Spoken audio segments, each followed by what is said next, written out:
In the Scottish borders, I've done a lot of landscape painting, and the most recent landscapes, I suppose, have been about this idea of the kind of twilight and low-level light and the way landscape changes all the time quite quickly until it comes to a point when it's almost dark, and then it starts to play into other areas of the imagination and memory as well as the objective landscape.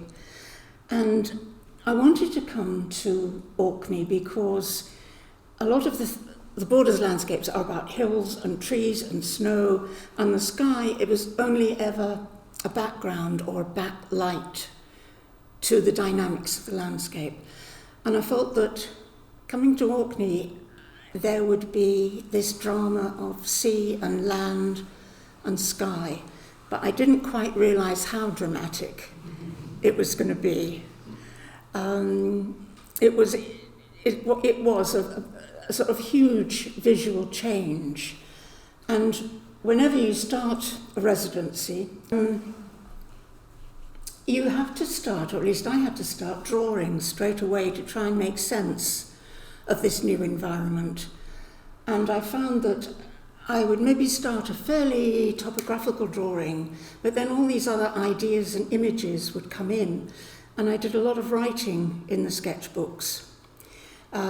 In this one, it's sort of saying something like, I don't know how on earth I'm going to work with this milky green, because it was June and it had that kind of fantastic green on the headlands. And then on this other side, I'm saying, actually, the splashes on the watercolour paper are much more about the colours of Orkney and the kind of sense of Orkney. So I'm kind of trying to carry those two things forward. So, looking back at Bursay from Link's house, there are these views out onto the Marwick headland with all the crofts and the houses and the posts and things just breaking the horizon. And I was trying to get as much information as I could in order to try and understand this new landscape. So there were dramatic sort of sketches, washes of how dark the land looked against the sky, the kind of crisscross pattern of the fields, the white foaming sea at the bottom of the cliffs. So these things were all sort of stored up and thought about. And so the next work that I did at Bursay it's quite big, it's in the corridor down there. And this was done in the studio at Bursay from the preceding sketches and things that you've seen. And it's done on a Chinese paper called Wenju paper, which is very, very, very thin. I mean, a bit like rice paper, very thin, but it has a strength and structure to it. And so it can be completely wet, and yet you can kind of dry it and lay it down on a different background. And this one is with watercolour, sort of acrylic ink, very, very thin washes. And I was working on it and trying to get the sort of drama of the cliff, and it just got wetter and wetter and wetter. So I took it outside and hung it on the clothesline at Link's house. It's gone whoosh. But the lovely thing about that is that it's done things to the pigment in the paint. It's separated it out. And so that fragility of the paper, the strength of the wind, the way the drips of paint, you'll see it better on the real thing, have actually added to the experience of painting it. It seemed a very holistic way of working, so I managed to get it back in the studio, carried on working with it there. And I found that was one of the things about the Orkney landscapes, that if I was looking at skies, there was still some reference to land and sea. And it was this overall sort of unity of the experience of looking that I found really fascinating.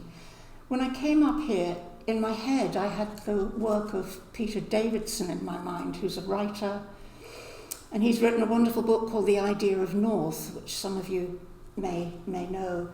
And in that, he's talking about myth and content of northern fables and the whole experience of things like the White Nights in Orkney and northern lands, where the summer nights continue for a long, long time.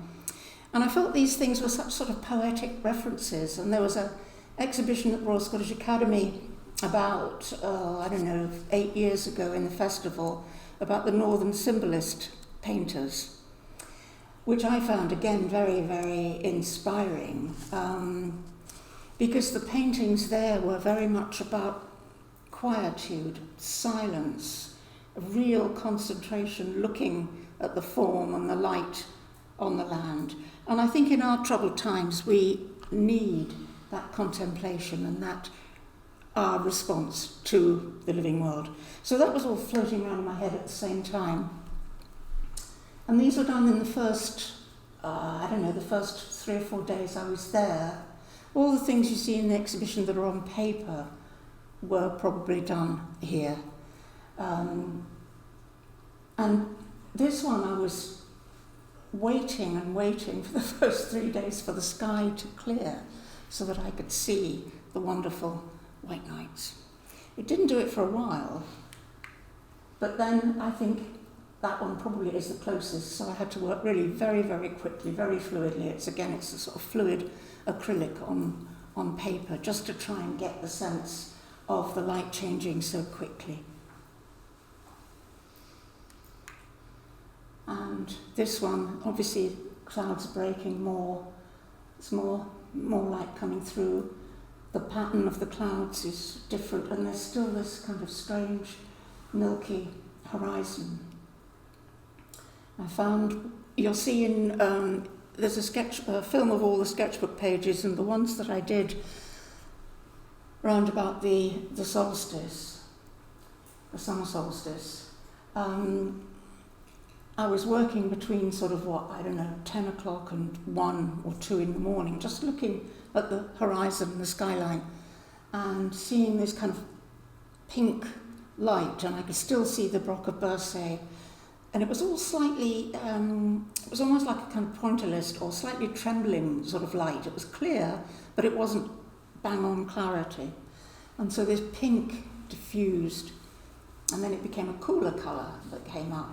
And then that was the next day. So it was an amazing, just an amazing thing to witness. It's as subtle and beautiful as that. And this one is a painting from an evening that I came back from John and Fiona's house out of town, and John drove me back. And the sky, it was nearly midnight when we got back, 11:30, quarter to 12, and it was like all the clouds had been thrown up into the sky and were just kind of hanging there with this amazing light going down in the background, and then this kind of mysterious dark, and the sea and the land almost merging in together. So that was done as a sort of trying to remember the power of that spectacular evening. So at Link's house, you look straight out, as you all know, onto the Atlantic. There's the horizon line, and then there's the 2 areas of land, and then the Bersay links in front of it. And on them are 2 shepherds' huts and a war bunker. And I became really quite, I suppose because I was looking at this, it became a mesmeric thing.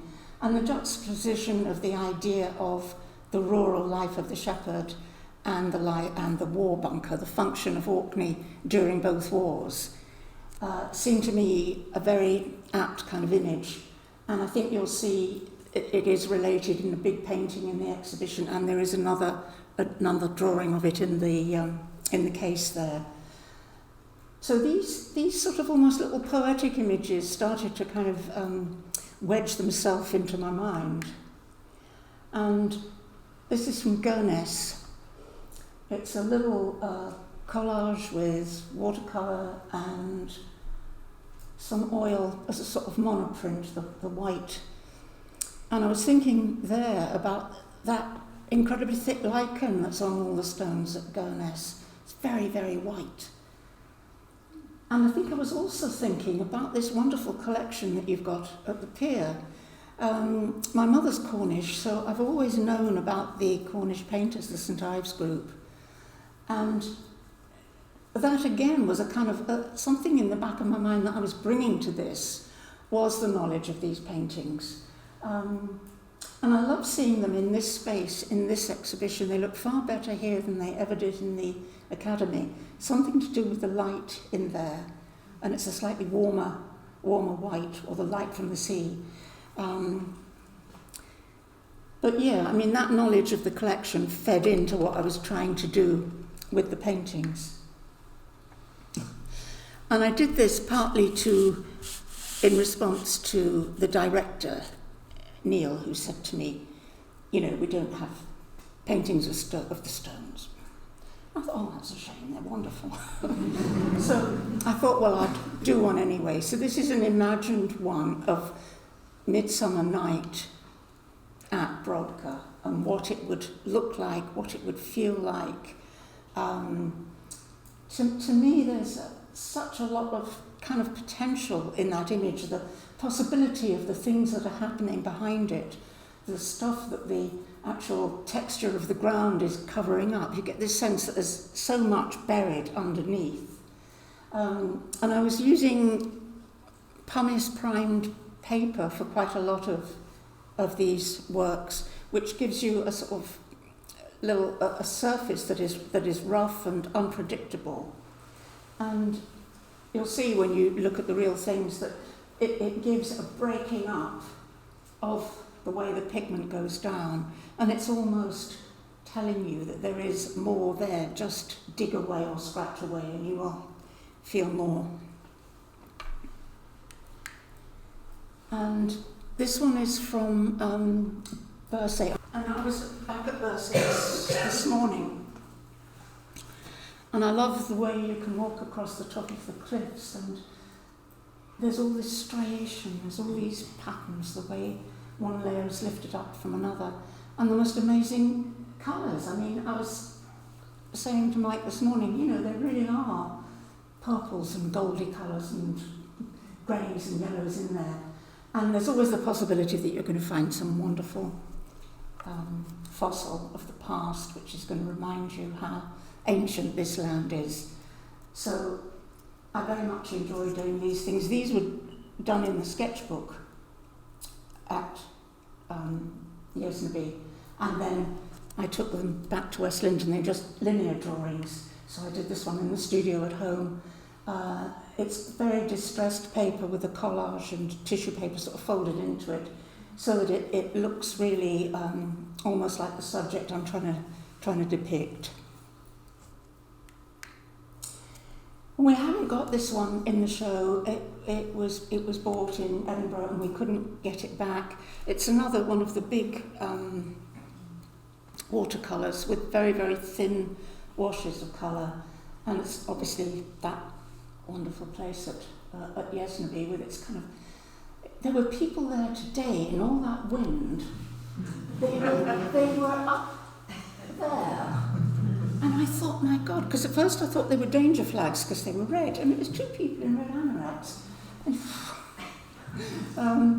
And this really was just such a delight, trying to understand the structure of that and the way in which all those rocks, the striation and the strata, the way they're broken down.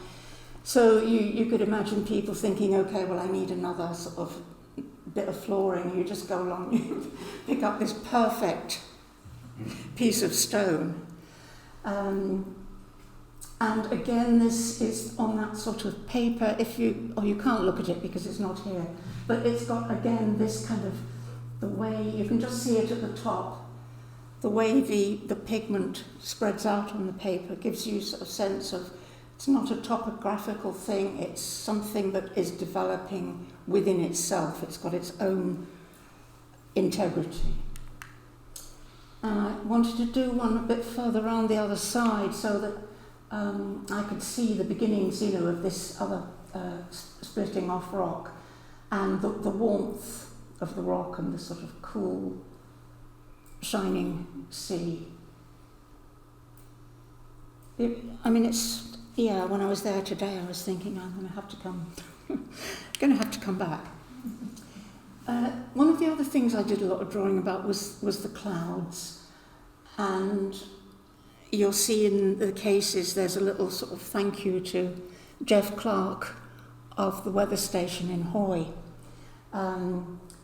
So much information on that website about naming the clouds, the structures, which ones are near to you, which ones are far away, which ones move fast, you know. And I'd never really thought about, I mean, I just recognised clouds, but I hadn't thought that there was this kind of dynamic thing going on. And so I became quite kind of obsessed with things like lenticular clouds, and we saw several over Bursay, all pillowing one on top of the other, and they are quite dramatic. So, yeah, I was trying to find out as much as I could about these sort of structures, and that's the basis for that painting there, in that that's the reference with this high piece of cloud and then this very dark one for that painting.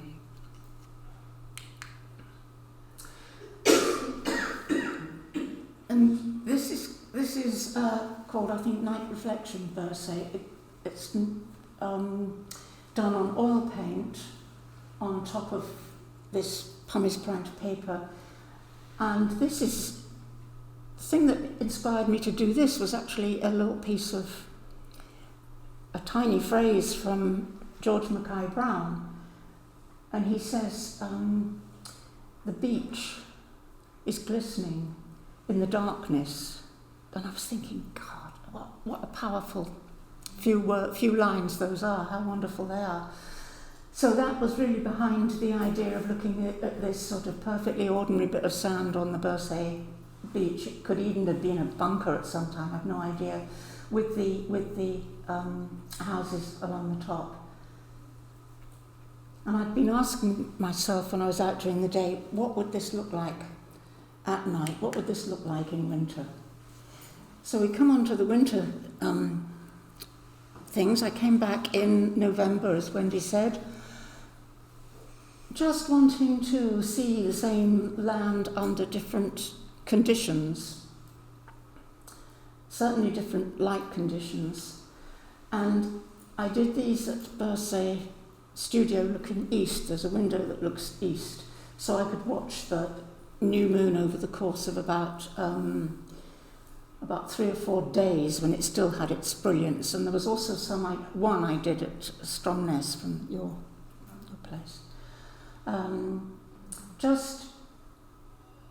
think again it was tantalising seeing the movement, putting the light in different bits. And as you can see on the walls, they're quite tiny. It was originally shown in a 2x3 set like this, but here they've hung them in a straight horizontal, which I think is absolutely lovely. It works really, really well. So I wanted to take these back with me to try and develop the idea, because I didn't really know at that point what I was going to do with these moon things. So that's the one right at the far wall. And so from the tiny ones, they went a bit bigger. They went about that big.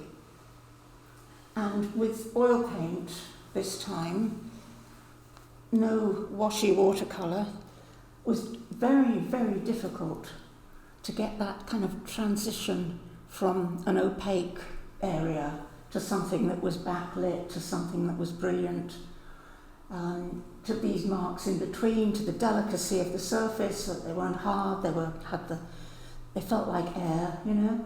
And I found that one of the ways of doing it for me that worked out on these was to use just tiny little touches of paint, almost like pointillist paintings, so that your eye started to mix the colour rather than it just being on the canvas or on the board. And that whole idea of the sort of texture of a sky, it's quite a strange thing when you think about using a texture for these things. And this one is out in the corridor, and this was the starting point, I think, for an idea of collaboration with the Dovecote Studios, because you can see very clearly in this that the colour is separated out. And I'd only got as big as this, and I was thinking, I really need to do something huge, but I felt if I did it in paint, it would be a mechanical kind of rendition of this. So discussed with Dovecote, and we embarked upon a series of 6. We've only done 2, but hopefully one day there will be 6 Orcadian rugs. This is done by Louise Trotter at Dovecote, and it's been this wonderful thing of transforming the scale from something that you can hold in your hand and look at to something that has a little bit the grandeur of the night sky.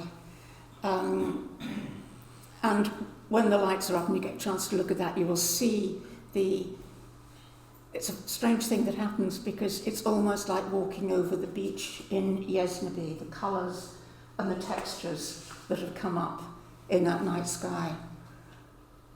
So we're hopeful. The other one that we've done is down in London at the moment, so it's nice to think of them in 2 different parts of the country. And if you know any really rich people, tell them that we're looking for sponsors for the other 4. This is the tapestry. And there's a lovely detail. Isn't that fantastic?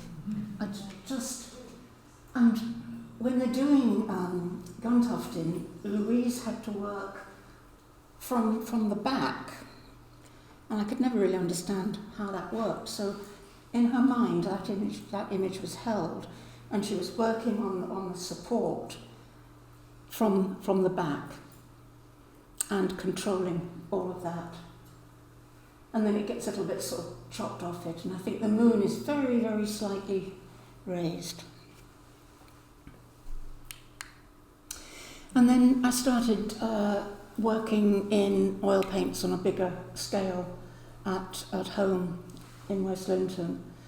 And this one is sort of combining, I think this is one of my favourite ones out of the whole lot, because it combines that headland at Marwick, which I loved. It was great. And it combines this love of the discovering about the clouds with this low cloud, which is fast moving, and this occluded, shielded sky at the top that I was getting so fed up with because I couldn't see the sun going down. So it was this amazing, it was like a sort of theatre in the sky. And the only way I could really paint that, I did find it really very, very difficult, because if you can think about, if I'm normally looking at the texture of rocks or grasses or whatever coming through snow, through snow probably, or frost or something, or the structure of branches against a landscape, it's a totally different sort of concept. So the only way I could do it was to think about it. And there's a little phrase I wrote down in my sketchbook, it's like a great snowfield illuminated from within. So as soon as I got the idea that actually it was a snowfield, it wasn't the sky, it was a snowfield, I felt that I could do that. And if you think about that, if it was turned on its head, it would have that sort of feeling of weight at the bottom of the picture. This is this one here, and it's called Threshold Between the Known and the Unknown, the Past and the Present. And one of the nice things about residences is that you come up with against other students that were there. And there was a young guy from Glasgow who was a filmmaker when I was there, Matthew Coslett. And we were both doing a talk for Radio Orkney, and he was saying that he kept getting lost. He could not find, it was almost like the land was upside down, but then you saw one log here and you thought, yeah, I know where I am, but you didn't because it was over there. And there was this kind of constant changing of where you felt you were in the islands. And a sense of mystery, and so this painting is very much about that kind of sense of not knowing what is beyond, not are those clouds, are those hills, what happens to that bit of land as it goes further out? You know, the strength of the cloud. It's really a kind of celebrating the kind of mystery of that light at the end of the day and this place that you can't pin down, and this feeling of the place that you can't pin down either because you're only a visitor. And this is at Link's house, which is the place where we stayed, did the work. And again, it's a sort of mystery painting. It was, the drawings for it were done when I went back in the winter. And when I was there in the sun always set over the Broch of Bersay, which is this sort of thin, flat piece. In the winter, it set over Marwick Head.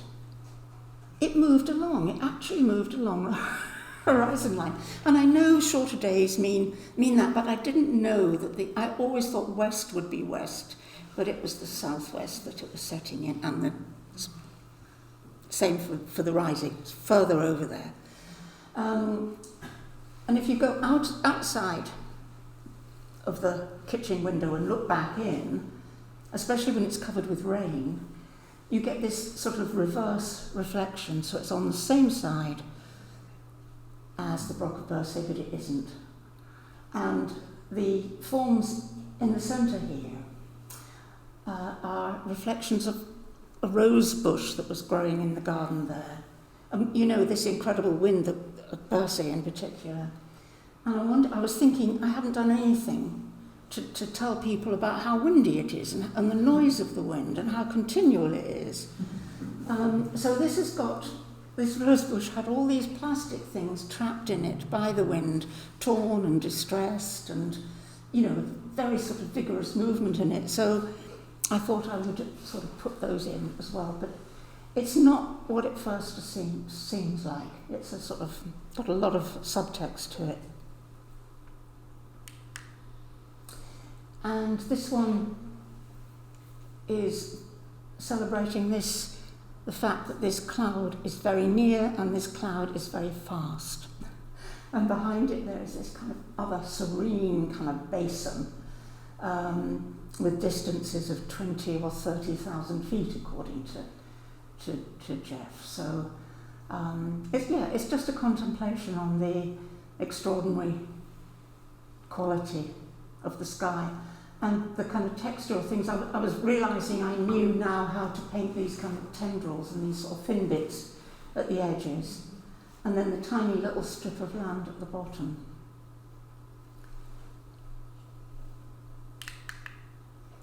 Yeah, this is the painting that's through in the back room. And it's a kind of, it's the last thing I've done. I think I only finished it about 2 months ago. And it really is sort of capturing that whole idea of that incredibly heavy, changeable, secretive, closed sky. And yet we can see by the silver line on the horizon and the brightness in the sea that there is this powerful light source up there. And still we've got these you know, the images of the shepherd's hut and the war bunker, and they seem so kind of eternal, whereas this was all moving and changing, you know, and the next day they'd be there again. So it was trying to work with that whole idea of stopping the time just for a little while, because Orkney is always about time as well. That's the other thing that you know, you get the changing seasons day by day and everything, year by year, but then you've got this ancient. So bringing you sort of more or less right up to date, these are a couple of prints that were done with Alistair Clark at the Printmakers' Workshop in Edinburgh. And this will be familiar to you. I was using the drawings of the horizon line. It's very, very compelling, and an indication of the sea and the rocks beneath. And it's supposed to be that kind of twilight, that sort of liminal time when you're not sure quite what's happening and how much of the day you've got left. And the technique that Alice, it was stone litho. I don't know if any of you have worked with stone litho. I find it really quite difficult. I can never quite tell when it's actually working, like etching. You know, you can see the bubbles. Litho is much, much subtler, so I was very reliant on Alistair. And he does this wonderful, you can see how it gradates all the way through from mid-tone to pale tone to dark again with rollers. So there's about 4 or 5 prints, one on top of the other in this, bringing up, so that meant I had to do 4 or 5 drawings on the stones, and then they were printed one on top of the other in varying degrees of transparency to achieve that image. And this is the last one. You'll see that in the very last room. I think it's got a bit more brightness in it, that one. And again, it's going back to that night driving home with John from Stromness and seeing this, was it dawn, was it sunset, this extraordinary time and the power of these clouds above. And this mysterious thing, I mean, I think the brook is the most strange and mysterious thing. It's probably because I hadn't actually ever been there, because the waves have either been too high or I've been sitting in the Bursey tea room having cakes instead of going across the causeway. But that's a sort of endearing thing for me. So that's really all the work I've done to date. But I'm kind of haunted now by not just the visuals of Orkney, but also the poetry of Orkney. I've talked about George Mackay Brown. I painted a poet called Kathleen Raine for the Portrait Gallery in London, and she spent a lot of time in the Hebrides. And Gavin Maxwell's book, Ring of Bright Water, was one of her phrases. And she's a sort of mystic nature poet, I would say. And one of her good friends was Winifred Nicholson, who there is a painting of hers here in the collection. And there's a little image of Kathleen in one of the cases with the big mirror that Winifred Nicholson gave her in the background. It's a big crystal mirror. So I'd kind of brought to this extraordinary place that kind of somewhere in my mind, way back here, was that connection as well. And Kathleen Raine was the first person to introduce me to Edwin Muir's poetry. And of course, he taught George Mackay Brown. So, you know, there was this kind of movement of like-minded people and ideas. So that's something I'm going to think about. But there's a lot of things that I'm going to have to come back for one day. And despite all the wind, I really enjoyed it here.